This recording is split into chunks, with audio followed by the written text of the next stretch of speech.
Hello guys, I am Harry from Knowledge Infusers.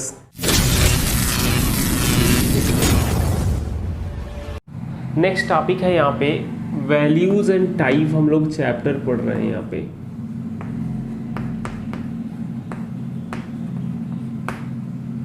और यहाँ पे declaring a variable topic.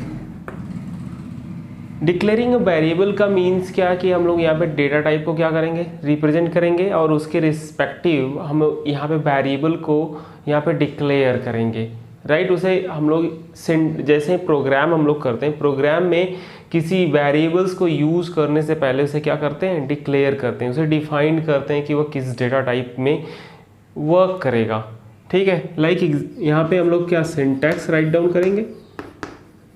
Syntax of variable इधर हो जाएगा हमारा डेटा टाइप। डेटा टाइप के बाद आपको राइट डाउन इधर करना होगा variable name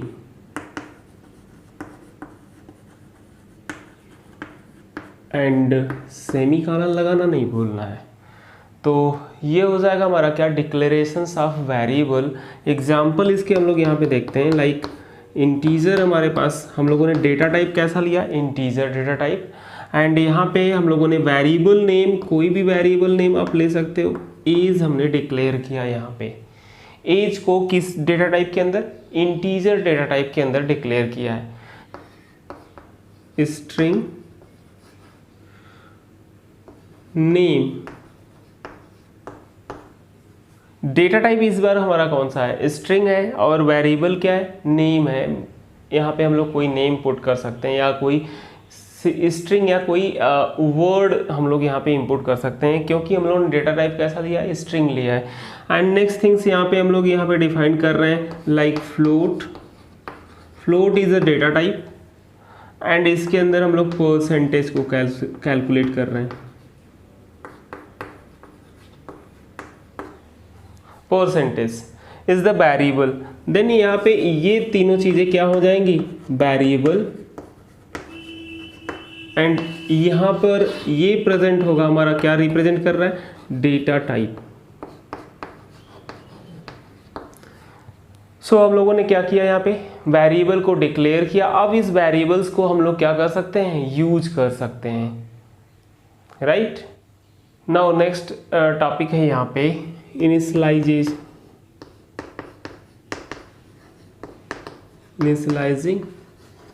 variable.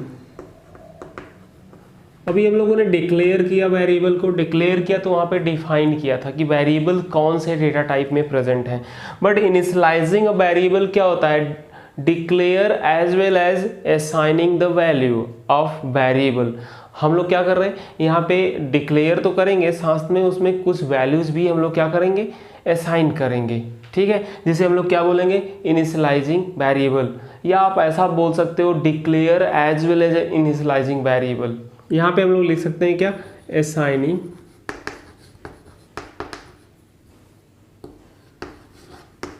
Value at the time of declaration.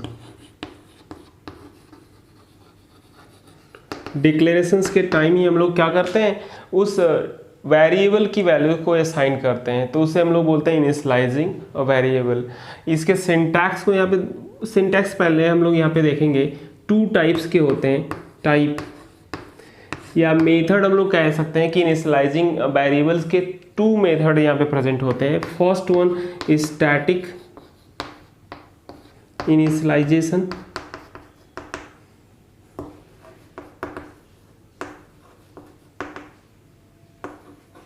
And second है यहाँ पे डायनेमिक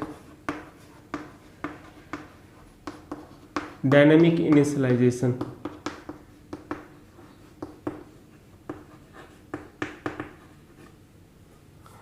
डायनेमिक इनिशियलाइजेशंस, तो फर्स्ट हम लोग यहाँ पे देखेंगे स्टैटिक इनिशियलाइजेशंस। इसका मीन्स क्या होता है, हम लोग इनिशियलाइजेशंस कर रहे हैं वेरिएबल का, और ये प्रोग्राम को रन टाइम से पहले ही वो वैल्यूज़ हुआ पता चल जाए, तो उसे हम लोग क्या बोलते हैं, स्टैटिक इनिशियलाइजेशंस। बट डायनेमिक के अंदर क्या होता है, एट द प्रोग्राम, जब प्रोग्राम क्या हो रहा है, रन हो रहा है या कंपाइल हो रहा है, उस टाइम पे उसकी वैल्यूज़ पता चले उसे, तो वह क्या होगा, डायनेमिक इनिशियलाइजेशंस। दोनों के सिंटैक्स यहाँ पे हम लोग देखते हैं।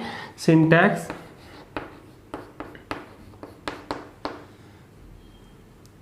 फर्स्ट ऑफ ऑल आपको राइट डाउन करना पड़ेगा क्या, data type, right.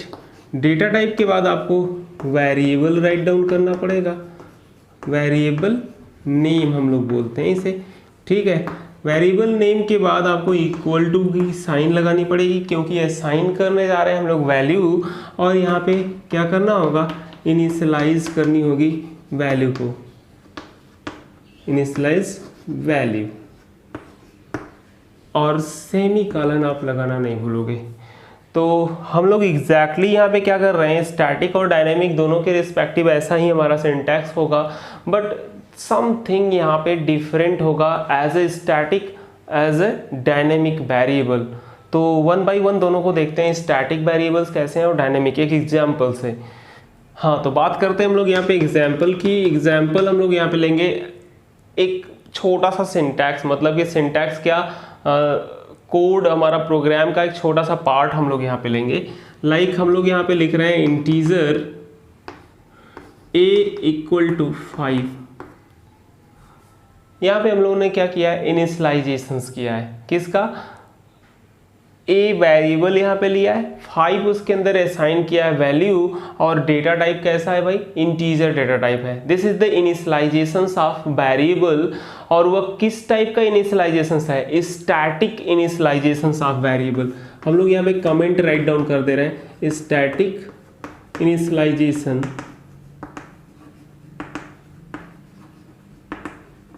Of a variable, right.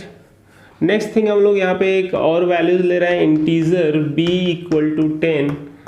Again ये क्या है, स्टैटिक इनिशियलाइजेशन ऑफ वेरिएबल है, क्योंकि हम लोगों ने यहाँ पे डिफाइन किया। नेक्स्ट थिंग्स यहाँ पे हम लोग देख रहे हैं, हम लोगों ने इंटीजर डेटा टाइप लिया, variable name c equal to a plus b। देखो इनिशियलाइजेशंस, तो इनिशियलाइज तो वैल्यू को हम लोग कर रहे हैं यहाँ पे, बट इसकी इन दोनों की वैल्यूज कितनी है, 5 एंड 10, और वह कंपाइल टाइम या रन टाइम पे ही उसे क्या मिल पाएगी, ये वैल्यूज मिलेगी। किसकी, सी की value.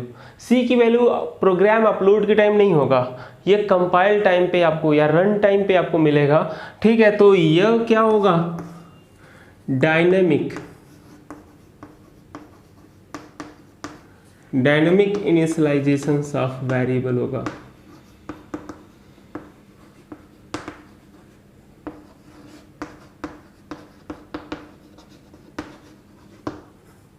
Dynamic initializations of variable. तो आई थिंक एग्जाम्पल से ये क्लियर है कि स्टैटिक कौन से होंगे, डायनेमिक कौन से होंगे, डिक्लेरेशंस ऑफ वेरिएबल क्या होगा, और इनिशियलाइजेशंस ऑफ वेरिएबल क्या होगा, राइट। एंड नेक्स्ट टॉपिक है यहाँ पे वेरिएबल स्कोप। वेरिएबल स्कोप, इसके मीन्स यहाँ पे होता है क्या कि कोई भी वैल्यूज है यहाँ पे, ठीक है। Here scope is the refer, ऐसा लिख सकते हैं, it is refers to the program area within which variable is accessible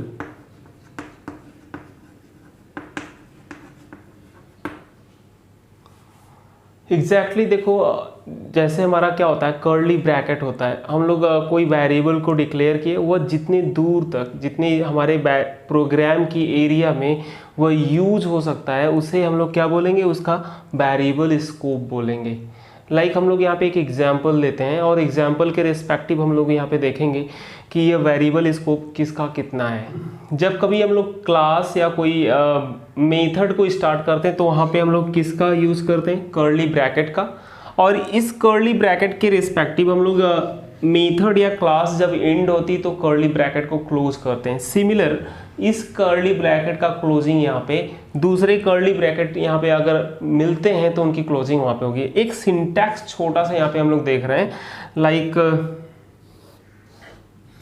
some of the method here, method present है और उसका वेरिएबल स्कोप मतलब कि वह हमारा कर्ली ब्रैकेट या इसकी बॉडी यहाँ से स्टार्ट हो रही है और इसके अंदर हम लोगों ने एक वेरिएबल डिक्लेयर किया है इंटीजर x।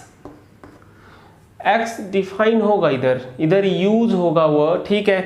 और बहुत सारे यहाँ पे स्टेटमेंट हम लोगों ने राइट डाउन किए हैं। इसके अलावा यहाँ पे हम लोगों ने एक फार को यहाँ पे इनिशियलाइज कर लेंगे और उसका भी हमारा क्या एक बॉडी उसकी प्रेजेंट है। देखो कर्ली ब्रैकेट यहाँ पे ओपन हुआ, अगेन फिर से ओपन हो रहा है। इसके अंदर भी हम लोगों ने यहाँ पे कोई वैल्यू इंटीजर a को डिक्लेयर किया और यहाँ पर सम स्टेटमेंट के बाद ये कर्ली ब्रैकेट यहाँ पे क्लोज हुआ एंड अनदर कर्ली ब्रैकेट हम लोगों का क्लोज हुआ। अभी देखो यहाँ पे हम लोग बात करेंगे क्या, इंटीजर x इस फार लूप के अंदर हम लोग यूज कर सकते हैं उसे जब तक ये कर्ली ब्रैकेट क्लोज नहीं होगा। क्लोज कहाँ पे हुआ है, यहाँ पे हुआ है। इसके बीच में हम x को यूज कर सकते हैं कहीं पर भी, कोई भी स्टेटमेंट के अंदर, बट ये इंटीजर a को इस कर्ली ब्रैकेट की क्लोजिंग के बाद हम लोग यूज नहीं कर सकते। इसका अपना स्कोप या इसकी अपनी एरिया कितनी है, इस कर्ली ब्रैकेट से लेकर इस कर्ली ब्रैकेट तक, जहाँ पे हुआ क्या हुआ है, क्लोज हुआ है। बट हमारे वेरिएबल x की स्कोप क्या है या उसकी यूजेबल एरिया क्या है, एसेसिबल एरिया क्या है, कर्ली ब्रैकेट से लेकर यहाँ तक। या आप सिंपली कह सकते हो कि जिस लाइन पे वह क्या होते हैं, डिक्लेयर होते हैं, उस लाइन के बाद जिस ब्लॉक के अंदर वह प्रेजेंट होते हैं उस ब्लॉक में वह एसेसिबल होते हैं। ठीक है, देखो ये इंटीजर ये इस छोटे से ब्लॉक में प्रेजेंट था, इसी ब्लॉक के लिए ये एसेसिबल है। इनको हम लोग लोकल वेरिएबल भी बोलते हैं। क्या बोलते हैं, लोकल वेरिएबल। और आगे हम लोग डिक्लेयर करेंगे, जैसे क्लास के अंदर यूज करते हैं, अगर जस्ट क्लास के बाद अगर कोई वेरिएबल होता है तो उसे हम लोग क्या बोलते हैं, instance variable, instance variable. But अगर किसी मेथड या फंक्शंस के अंदर यूज होने वाले वेरिएबल्स को हम लोग क्या बोलते हैं, लोकल वेरिएबल, राइट। और उसके अपने स्कोप होते हैं। जैसे क्लास के अंदर जो डिक्लेयर होता है इंस्टेंस वेरिएबल, वो क्या होता है, पूरी क्लास में एक उसका एरिया होती है एसेसिबिलिटी की। बट जो मेथड होता है, वो मेथड के अंदर रिप्रेजेंट वेरिएबल्स क्या होते हैं, एसेसिबिलिटी एरिया उसकी क्या होती है, उस मेथड के अंदर ही होती है। Constant, it is a data element whose remain unchanged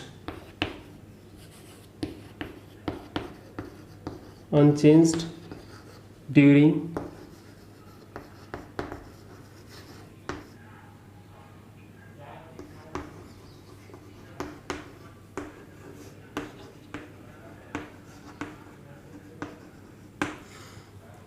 ऐसा समझ लो कि ऐसे वेरिएबल जिनको हम लोग कांस्टेंट वेरिएबल बोल रहे हैं, उनको हम लोग एक कीवर्ड यूज करेंगे इधर। कौन सा कीवर्ड, कीवर्ड होगा final.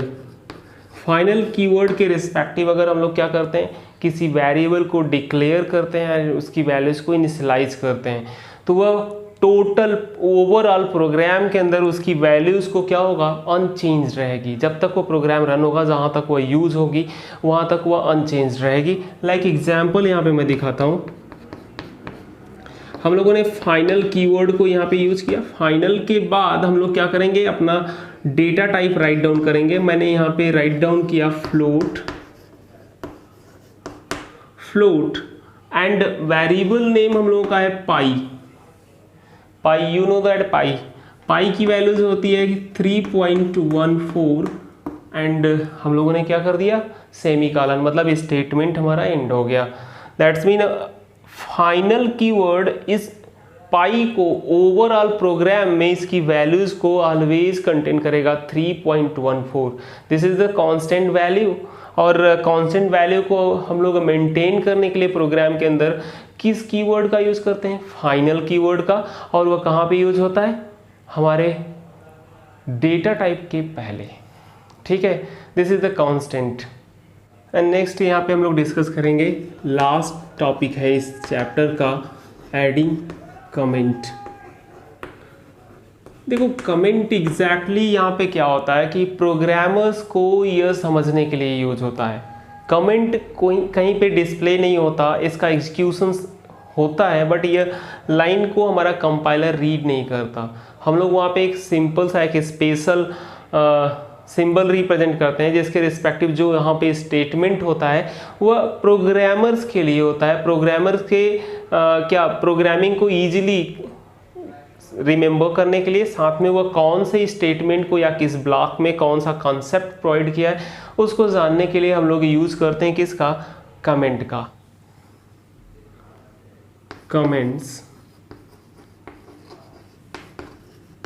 Are readable remarks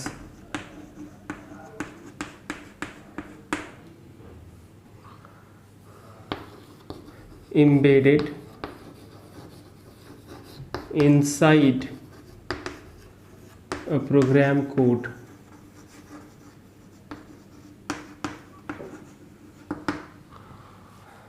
It is also 3 types of adding comment होता है। फर्स्ट वन यहाँ पे अगर हम लोग डिस्कस करें तो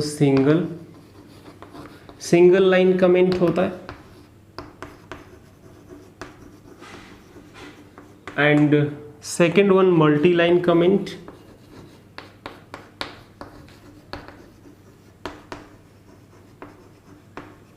एंड लास्ट वन इधर थर्ड वन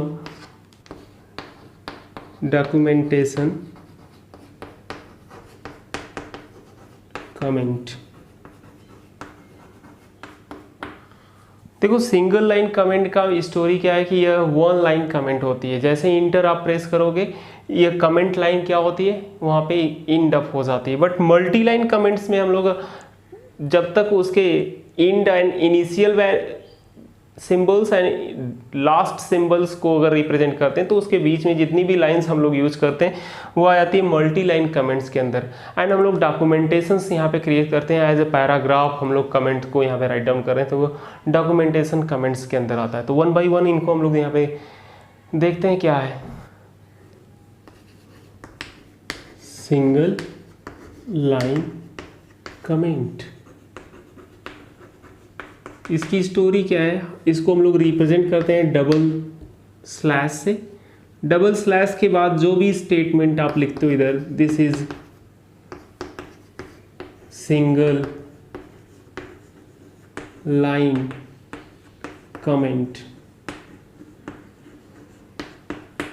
तो ये क्या होगा? ये प्रिंट नहीं होगा प्रोग्राम के अंदर, ये जस्ट रिमार्क की तरह से यहाँ पे क्या होगा? यूज होगा। एज अ प्रोग्रामर को केवल सीन होगा, जो उसके कोड को सीन करने जाएगा उससे यह सीन होगा, अदरवाइज किसी को सीन नहीं होगा। ठीक है, लेकिन अगर हम लोग सिंगल लाइन कमेंट का यूज करें तो ये सिंगल लाइन वन लाइन में होता है। जैसे ही हमारी लाइन इंड अप होती है ये क्या होगा? ये कमेंट की एरिया या इसका जो यहाँ पे एक्सेसिबिलिटी है वो ख़त्म हो जाती है। अगर हम लोग यहाँ पे जस्ट एग्जाम्पल ऐसा ले रहे हैं कि हम लोगों ने यहाँ पे डबल स्लैश लगाया और मैंने यहाँ पे लिखा दिस इज सिंगल, एंड यहाँ पे इंटर प्रेस करने के बाद हम लोगों ने यहाँ पे राइट डाउन किया लाइन कमेंट।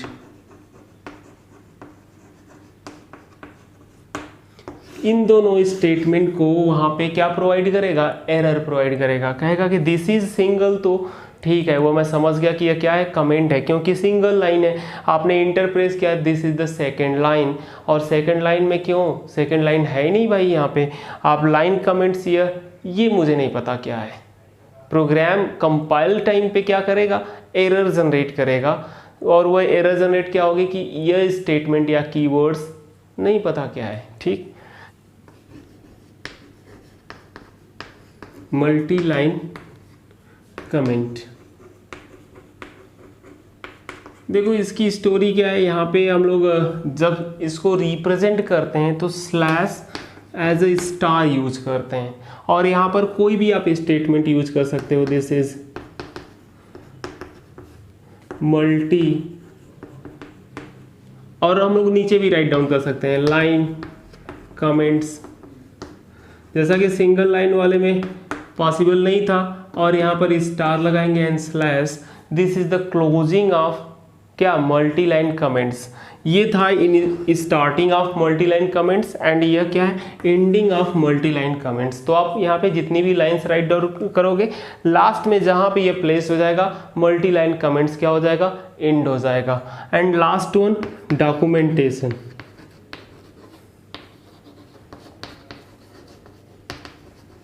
डॉक्यूमेंटेशन कमेंट की स्टोरी क्या है, just be feel like a multi-line comment, but here use the paragraph and slash double star use करते हैं, और यहाँ पर आप जो भी स्टेटमेंट राइट डाउन करना चाहो करो, एंड लास्ट में सिंगल स्टार स्लैश के साथ एंड कर देते हैं कमेंट को।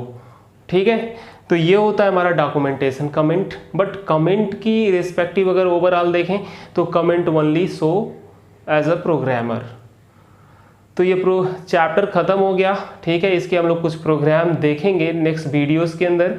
Thank you for watching.